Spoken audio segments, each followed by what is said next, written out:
Buenos dias, buenos tardes, mga amigos, mga amigas. Magandang araw po sa inyong lahat. Ako po ang inyong lingkod, Attorney Rene Bueno. Ngayon po, mainit ang ating tatalakayin.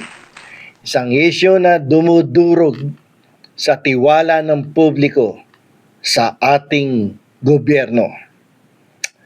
Sa Senate Blue Ribbon Committee hearing kanina, mismong yung mag-asawang kontratista na sina Sara at Curly Discaya ay lumantad at pinangalanan ng mga opisyal ng gobyerno at mga mambabatas na umano'y kumukuha ng porsyento mula sa mga flood control at infrastructure projects ng DPWH. Ayon sa kanila, hindi uusad ang proyekto kung walang hinihinging 10% hanggang 25% na cut. Laki nito. 75% na lang matitira doon sa project funds, tapos iba pa yung mga lagay sa mga engineers dito. At heto pa, sinabi nila handa daw sila maging state witnesses para ibulgar ang lahat ng katiwalaang nasasaksihan nila sa loob ng sistema. Mga amigos, mga amigas, isipon po ninyo yan. Mismong mga contractors na kumikita sa proyekto ngayon, sila mismo ang nagsasabi, hindi na daw po kaya ng kanilang konsensya. So ano ibig sabihin nito? Ano ang epekto sa batas, sa politika at higit sa lahat sa taong bayan na nagbabayad ng buwis? Yan po ang ating babalikan, himay-himayin at susuriin ngayon. Pero tingnan natin sino ba tong Discaya couple na to at ano ang kanilang inilahad. Sila yung mga contractors ng DPWH, tong Discaya couple na to, na nakakuha ng malalaking flood control projects. Siyempre, doon sa DPWH. Sa kanilang sworn statement, sinabi nila na para hindi ma-delay ang proyekto, obligado silang magbigay ng cut sa ilang opisyal. So pag sinabing opisyal, hindi lang kongresista, hindi lang senador, hindi lang public official sa DPWH. Maraming sangkot dito. Ang porsyento 10 hanggang 25%, depende sa opisyal na kausap. At hindi sila nagkulang sa detalye, mismong pinangalanan nila ang mga sumusunod na mga former DPWH officials. Banggitin natin yung ilan na natatandaan ko. Sa Pasig daw, kasama sa tumanggap si Roman Romulo, yung kongresista. Sa Quezon City, si Vargas, Congressman Vargas. Sa party list, sa Uswag Ilonggo party list, meron daw. At ito pa, si Quezon City Representative Arjo Atayde, yung asawa ni Yaya Dab. At sa Marikina, si Marcy Chodoro. Sa San Jose del Monte, si Congressman Robes. Maraming sangkot si former Angwaray Representative Florencio Noel. At marami pa sa Aklan, meron ding tumanggap din daw ng mga lagay-lagay na 10 hanggang 25%. So dito nagkakabistuhan na. Sa kaso ni Discaya, mga ibinulgar ay mga kongresista at mga DPWH officials. Pero hindi natin alam kung yung iba pang mga contractors, kung sino naman ang ibubulgar nila. Mabigat to. Hindi lang isang pangalan, kundi halos isang listahan ng mga kongresista. Dating opisyal at naging alkalde. At kung totoo ito, hindi lang ito isolated corruption, kundi systematic corruption na halos naka-institutionalize na. Mabigat itong testimonya na to na binitawan ng mag-asawang Discaya. Minsan Biskaya tuloy yan sasabi ko So may mabigat itong implikasyon sa batas. Kasi yung sworn in statements nila sa Senado, malakas ang dating nito. Kapag ginawa sa ilalim ng panunumpa, ito ay maaaring basihan ng criminal investigation. Kahit hindi pa ito ebidensya sa korte, malakas itong lead, no? At papasok din dito yung Anti-Graft and Corrupt Practices Act, yung pagtanggap o paghingi ng anumang porsyento mula sa government contract. So, malinaw dito na humingi ng porsyento. Yun sa testimonya ni Diskaya. Nabubulol ako sa apelido nitong mga mandarambong na to eh. Kung lampas 50 million ang kabuuang halagang nakulimbat, pasok agad doon sa plunder. Tandaan, heinous crime ito kapag more than 50 million. Walang piyansa at habang buhay na pagkakakulong ang parusa sa kaso na to. Sinabi din ng mag-asawa na handa sila maging state witnesses.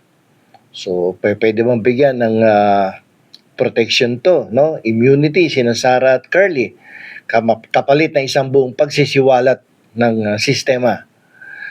Kaya hindi pwedeng, para hindi sabihing hearsay lang to. Ang sworn statements, lalo na kapag corroborated ng mga dokumento, bank records or testimonya ng iba, ay maaaring maging solid foundation para sa graft and plunder cases.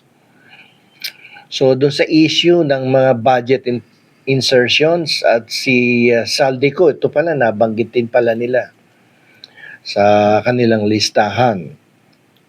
So ngayon, wag po nating kalimutan na sa gitna ng usaping ito, may isa pang malaking issue. Yung 13.8 billion budget insertion na sinasabing pinush ni Congressman Saldico. So ano ba yung budget insertion? Di ba na ipaliwanag ko na to, pero ulitin natin for purposes of this topic. Ito po yung pondo na idinadagdag sa General Appropriations Act na wala sa original na budget proposal ng Malacanang. Karaniwan nangyayari ito sa BICAM conference. I-discuss ko na din yan. So ang problema kapag hindi transparent at tila pabor lang sa iisang distrito o tao, nagiging parang modern pork barrel itong flood control na to. So sa kaso ni Belica, diniklarang unconstitutional ang PDAP precisely dahil nagbibigay ito ng sobrang discretion sa mga mambabatas kung saan ilalagay ang pondo. Kung mauulit ito ngayon sa anyo ng insertions, posibleng itong lumabag muli sa konstitusyon. Parang sa Belica versus Ochoa case. So isipin natin ang political dimension nito. Speaker Martin Romualdez, pinsan ng Pangulo at leader ng Kamara. Kung siya'y nasasangkot or masasangkot, ito hindi lang personal na issue kundi isang dagok sa mismong administrasyon. Saldico, dati nang na-involve to sa budget controversies ngayon pinalulutang na bilang utak na multi-billion insertions. Napakaraming pangalan ang lumabas ngayon. Ang epekto nito, tuluyan ng mawawala ang kredibilidad ng Kongreso kung walang malinaw na aksyon ang ating gobyerno. Ang taong bayan, nawawalan tuloy ng tiwala. Kapag ganyan, hindi lang ito korupsyon, skandal, kundi isang legitimacy crisis. Ang hirap nito nangyayari sa ating bayan ngayon.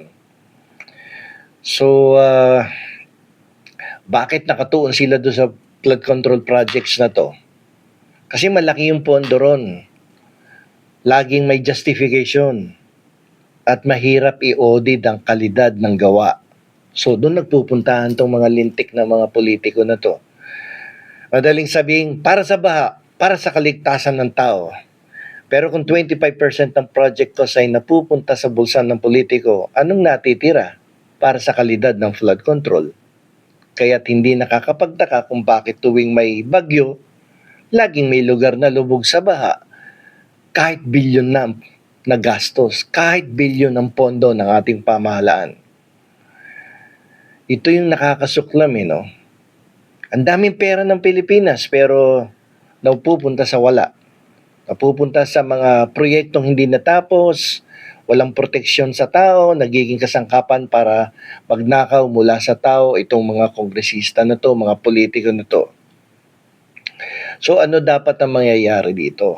Ngayon, alam na natin, umpisa pa lang to hindi pa to nakakagitna. Marami pang lalabas dito. Sigurado. May mga contractors pa na iba dyan na magsasalita. So dapat ituloy yung investigasyon, tawagin ang lahat ng pinangalanan at i-cross-examine ang Diskaya couple. Tapos sa parte naman ng Commission on Audit, magsagawa dapat kayo ng special audit sa lahat ng flood control projects. Siguraduhin ninyo na walang hawsyaw dyan. At hindi kayo kasangkot sa lagayan. At bakit lumusot siyang bilyon-bilyon na gastos sa flood control na hindi nyo tuunan ng pansin pagdating sa pag-audit ng mga dokumento. At sa ombudsman, mag-inquest na kayo, kaya mag-conduct na kayo ng investigation, dilaban dito sa mga politiko at public officials na pinangalanan ng Diskaya couple. Malinaw po mga kababayan na ang flood control funds ay ginagamit sa kalokohan ng ilan sa ating mga politiko at mga public officials. Imbis na nagsisilbing proteksyon sa ating mga mamamayan laban sa dulot ng mga hagupit ng bagyo, ng baha at ilabang mga kalamidad na nangyayari sa ating bansa taon-taon, ito ay nagiging sanhi ng korupsyon.